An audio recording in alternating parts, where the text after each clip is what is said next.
to Experience, Hawaiʻi Life Histories, a podcast series in partnership with Hawaii Public Radio and Hawaii Council for the Humanities, featuring excerpts from the archive of over 800 interviews of Hawaii women and men at the University of Hawaii Manoa Center for Oral History in the Department of Ethnic Studies.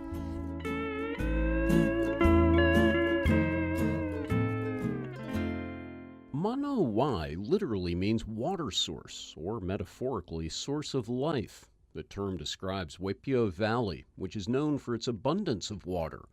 Taro has been grown there continuously for the past 400 years. When Captain Cook arrived, the population estimate in Waipiʻo was around 4,000.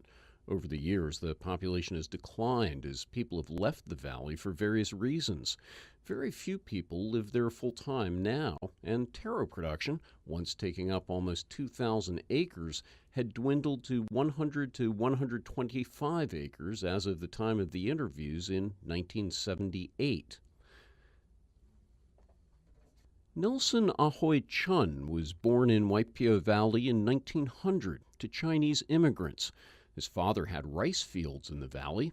Nelson took them over in 1928 and switched to taro. When he did the interview, he was 78 and living in Honoka'a. Who was the most successful rice farmer? My father is pretty good because he has so much out of 1 acre. I think he produced the highest. How about taro? Taro, I think Akioka. Mokchok, they call him. But the Hawaiians call him Akioka. Mokchu is another one. Why was his so good, do you think? Well, he has good land and he know how. He's an old timer. Do you know what variety he was planting? Those days, mostly Uau taro. Nowadays, mostly api. And they get some lehua. Before get lehua too, but very little. Why did the change occur from uawa? Well, uawa doesn't do so good afterwards. Doesn't grow so well. Api outgrow the uawa. And api is faster crop. Uawa at least 18 to 19 months before you can harvest. Api you can harvest 14, 15 months you can harvest already. And api is heavier taro. But uawa has more quantity. Out of one plant, you get so many small ones, they call oha, the small ones there. Some get 15, 20. We get up to 30 oha. Today, who is growing good taro in the valley? We don't know. Everybody get good and bad nowadays. Because get disease and all kind. Look, today I was harvesting. I get 4 patch in a row. This is the last patch I'm harvesting. And it's supposed to be the best patch, and yet the worst one. Plenty rot. I used to get 100-pound kind. I used to get 100 oil bags from there. Lucky if I can get 60 bags a day. Plenty rot. The ones no rot are big, the taro is good size like this, and small ones big like this, and some get 5, 6, some 7, 8. Taro is something funny. Look, Kausima is just above my place. He lose a lot, I don't know. I think it's more of the land than. But how can you blame the land? Because my land, I didn't plant for over 2 years. You think people moved out because there weren't jobs in the valley? Yeah, not enough job. Would you like to see your children continue growing taro in the future? I don't think they would like. They get good work, a good job. Taro, if you don't know how it's hard work, but you know how it's easy work. Albert Kewanee was born in Kona in 1908. He was a cowboy at Huehue Ranch, a construction worker in Puna and on Maui, and a fisherman in Kona before he moved to Waipiʻo in about 1930. He worked in the Akioka and Ahana poi factories there and raised his own taro until 1960. He was also employed by the Depression-era relief agencies around that time, and the Department of Parks and Recreation. When he did the interview, he was 70, living in Honoka'a. First time I saw Waipiʻo, I think nice place to live, good place. Well, I mean that you have to do, work in order to know what is the life of Waipiʻo. We just only stay, Can you tell us again why you decided to leave Kona? Kona never had no more work yet, especially after I left the ranch. I had to get a job, no more job. When you first moved to Waipiʻo, how was it different from Kona? In Waipiʻo, was a lot of water. You can just use the water all you want. They have everything. But when of course, the first beginning I came to Waipiʻo, I didn't know about anything about Waipiʻo. I didn't, the food, the kind of, eating all those things that would kind of get me there, for a while, shrimps, that gory open, all those things. Oh, never let anything stop there. You want to go down a beach, the beach are near. If you don't have any taro patches, you get a lot of taro. You can go to a taro patch and bring some taro. You ask a friend, they give you. They just give you. You help them, they give you. You have a lot of money, apples, mangoes, oranges. They have all those things in Waipiʻo. I don't think that anybody went hungry. If he went hungry, he just they lazy to move around and do it. Today is different altogether. I don't know how come, but today they say you better not drink until you might get some kind of disease or sickness. A lot of people had some sick. They blame Waipiʻo water. Today the people that born and raised in Waipiʻo, they don't want to drink that water. They go down Waipiʻo, they take fresh water. They take their own water today. When you were living at the Apak, your job was what? Taro farm like that. After I got a job in Waipiʻo, then I've been working push shop like that. That was with Akioka? Yeah, altogether we are about 10 of us, 10 or 12 of us employees. Chinese, most Chinese, and about 3 of us Hawaiian boys and Filipino. Monday, go to taro patch, pull taro, and bring it back to the push shop. We cook the taro, and then after that, then we peel the taro. After you peel the taro, then you grind it, put in the machine. Right?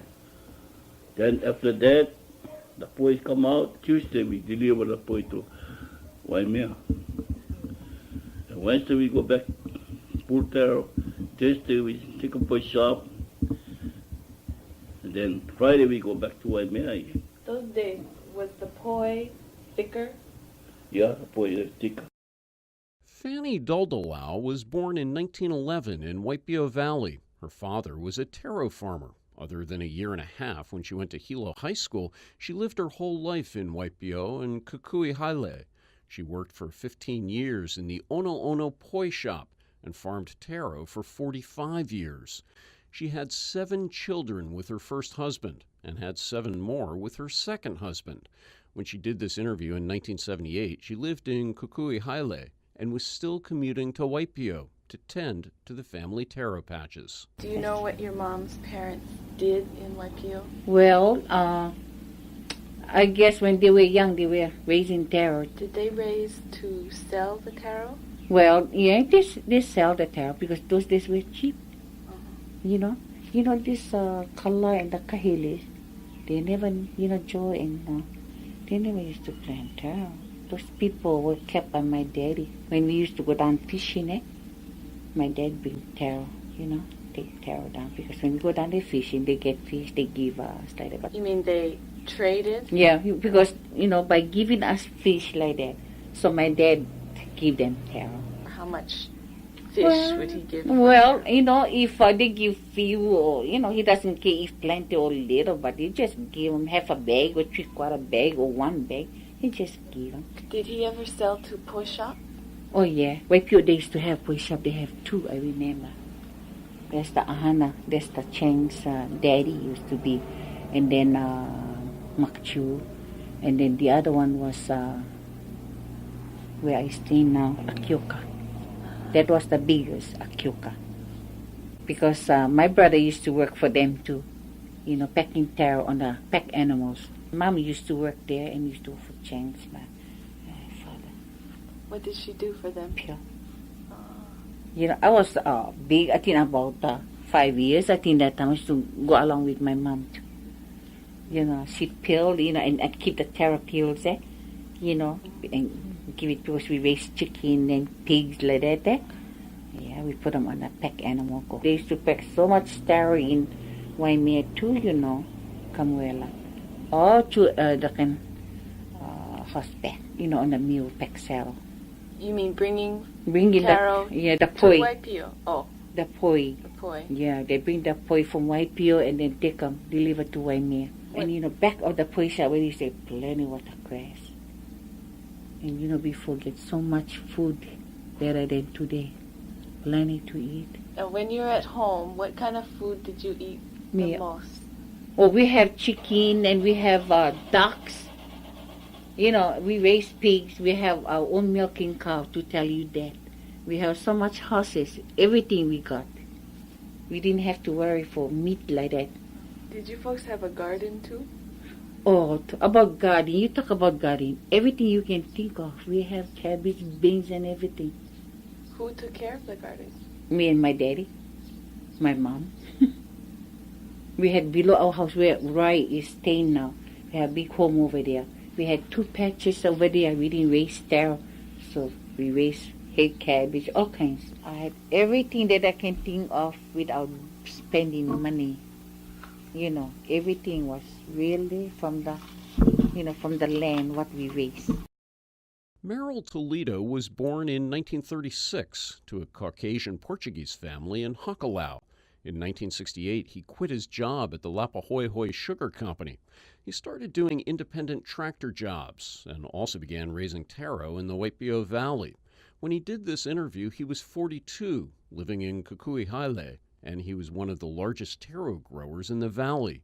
3 years before the interview, he founded the Waipiʻo Taro Growers Association. What made you decide to go into farming taro? Well, plantation pay at that time was real small. So taro was business building up by itself in a sense. Prices was going up and this and that. And I got interested because I married my wife, which is from Kukuihaile. My father-in-law was raising taro. So that's how things started. Went down there and opened some land. Where did you get the land from? A Bishop Estate. Actually from my father-in-law, he had the land before. Then opened all the land up and then prepared it for 4 to 5 years before I quit. As far as that goes. And I had everything set up, then I quit. Plantations there. How many acres did you lease from your father-in-law then? From Bishop. From Bishop. 13 and a half acres. And I have 12 acres from the state. And 3 acres of my own free simple land. When you first leased the land, how much did it cost? And the rental didn't change. Still at $168 plus $66 property tax per year. For all your acreage? 13 and a half acres from Bishop Estate. From the state land is 12 and a half, 11 and a half acres. I pay $200 plus property tax. I run out about $235, I guess. In clearing the land now, were there patches already there? There was raw land, all with trees and everything. Monkey pot, guavas and everything else. All raw land. How did you make the patches then? Well, I cleaned all, grab everything out first and then start to make the terraces and stuff. How did you know how to make the terraces? I'm a tractor operator, see, in trade. So I just saw how other farmers had to theirs done, so I just did it. This current rod, do you know what it's called? Pitnium. And you first noticed that in your patches when? Oh, way back in 1970. 72, 73, I think it was. What kind of losses did you have? Last year I lost 500 bags, only last year. But before it was worse. Some patches, 100 bag patches to get only 10 bags. What has been done about the rot? Nothing. Outside. Did you ever think of giving it all up? Well, yes, in a way. I'm thinking about going to the prawn business slowly. But taro should stay. I think taro should stay. But if they don't get the disease problem licked, I don't know. I won't be raising. What would you like to see happen to Waipiʻo Valley in the future? Just let it stand as is. Let it stand with whatever it has right now. Development more. Taro farming, yes. Keep everything historical. Ronald Kanakoa was born in Waipiʻo Valley in 1941. His family moved to Kukuihaile when he was 11. He got a job working with the Honoka'a Sugar Company in his mid-20s and started farming taro about 3 years later in 1970. Cynthia Kanakoa was born in Kukuihaile in 1947 to Samuel Mock Chu. She married Ronald Kanakoa in 1966. When she did this interview, she was doing a couple of jobs, working part-time at a fast food restaurant in Honoka'a and farming taro part-time in Waipiʻo, along with her husband, Ronald. I was brought up in Waipiʻo, and we had to work our way to live by raising taro. We was little and we used to pick the grass. That was our job, and my mother she used to pick shells for sell to the market, and we used to help her. We had to pound out or cook the taro and pound our own poi. We lived by the land because we didn't have much money. Cynthia, what about your involvement with your father's taro? My older sister and brothers used to go down and do all of the work. I would go down only on weekends and help with weeding and pulling of the taro. I really didn't enjoy working, but from that time to now, for me, it's a pleasure. What made you decide to start raising taro?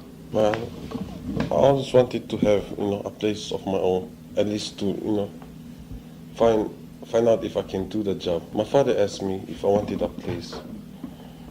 That's how we got involved, and I really enjoyed doing the job as a farmer. That was in addition to your plantation job, right? Yeah, it just was a side job for me. The job I had at that time wasn't, bringing enough to keep my family going. I figured I could do the job, like raising taro, and I tried it. And we were satisfied. Cynthia, did you work on that crop too? Yeah, I helped him. We both worked together. We opened up the whole place. We worked from cleaning and planting and harvesting together. Now, people have said that young people will not continue the taro farming because it's too much work and it's too dirty. How do you feel about that? I don't think that's true, because the taro must go on. You cannot leave them like that. It's been going on for years. And the old timers now, they started when they were young. So even if we're young, we're going to have to carry it on. It's really a hard job, though. I mean, I have to admit it. If you never worked, been in a taro patch, it's a hard job. But to us, it's just like it's plain, because it's so simple. We was raised and, working in the patch, it's nothing to us. We enjoy the work. Would you folks like to buy taro land? Oh, if I had the money, I would really like to buy. I mean, that's the most wonderful place you can buy is Waipiʻo. But today the cost is so much, you cannot afford to buy any piece in Waipiʻo. Other people been buying, they've been selling, buying and selling. And the price is so high. Yeah, the land value now is like 10,000 an acre in Waipiʻo. We the small farmers, we don't have the kind of money to buy. Only I can say that they may own the land, but I own the valley because I was born and raised in the valley.